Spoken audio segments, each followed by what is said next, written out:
যে গল্পটি আজ আমরা শোনাতে যাচ্ছি তা এক বাংলাদেশি তরুণের স্বপ্ন দেখা, সেই স্বপ্নকে বাস্তবে রূপ দেওয়া এবং একটি বিশাল আন্তর্জাতিক পরিবারের নেতৃত্বে পৌঁছানোর গল্প।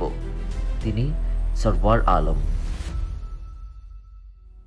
পটুয়াখালীর কলাপাড়ার ছোট্ট একটি গ্রাম, এখানেই জন্ম সরওয়ার আলমের। শৈশব কেটেছে প্রাকৃতিক সৌন্দর্যে ঘেরা এই অঞ্চলে, তবে তার স্বপ্ন ছিল আরও বড়, আরও উঁচু।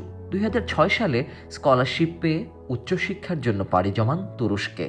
পরবর্তীতে ইস্তাম্বুল বিশ্ববিদ্যালয়ে সফলতার সঙ্গে অনার্স ও মাস্টার্স শেষ করে 2013 সালে শুরু করেন সাংবাদিকতার যাত্রা। তুরস্কের নামকরা পত্রিকা ও টেলিভিশন যেমন ইয়ানি শাফাক, সাবাহ এবং টিআরটি এসব প্রতিষ্ঠানে কাজের মাধ্যমে তিনি নিজেকে তুলে ধরেন একজন পেশাদার সাংবাদিক হিসেবে।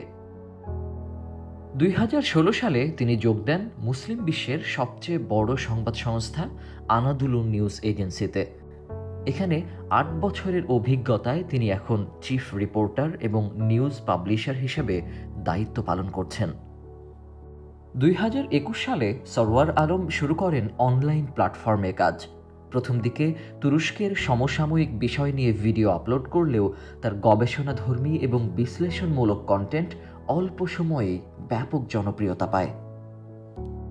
আফগানিস্তানে তালেবানের ক্ষমতা দখল থেকে শুরু করে লিবিয়ায় তুরস্কের প্রভাব, ইউক্রেন রাশিয়া যুদ্ধ এবং এর ইউরোপীয় প্রভাব, এসব বিষয় নিয়ে চুলচেরা বিশ্লেষণ তাকে আলাদা করে তোলে। তুরস্কের দৈনন্দিন জীবন, রাজনীতি, অর্থনীতি, পর্যটন, শিক্ষা এবং চিকিৎসা এমন বহু বিষয়ে তার বিশ্লেষণমূলক ভিডিও হাজার হাজার মানুষকে নতুন দৃষ্টিভঙ্গি দিয়েছে। এভাবেই গড়ে তুলেছেন 5 লাখ সাবস্ক্রাইবারের বিশাল এক পরিবার, যারা প্রতিদিন তার ভিডিও থেকে শিখছে, জানতে পারছে নতুন কিছু। আঙ্কারায় বসবাসকারী সরওয়ার আলম একজন দায়িত্বশীল বাবা, একজন নিবেদিত প্রাণ সাংবাদিক এবং একজন সফল কন্টেন্ট ক্রিয়েটর।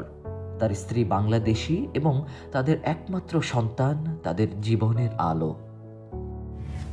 আজকের সরওয়ার আলম শুধু একজন সাংবাদিক নন, তিনি তুরস্কের সঙ্গে বাংলাদেশের আর বিশ্ব মুসলিম সম্প্রদায়ের সঙ্গে বাকি বিশ্বের এক সেতুবন্ধন। তার এই যাত্রা আমাদের সবাইকে অনুপ্রাণিত করে। আমার কাজ যদি আপনাদের জীবনে সামান্যতম ইতিবাচক প্রভাব ফেলে, তাহলে সেটাই আমার জন্য সবচেয়ে বড় সাফল্য। সরওয়ার আলম সাংবাদিকতা, বিশ্লেষণ ও অনুপ্রেরণার এক প্রতীক। তার গল্পটা এখানেই শেষ নয়, এটা তো সবে শুরু।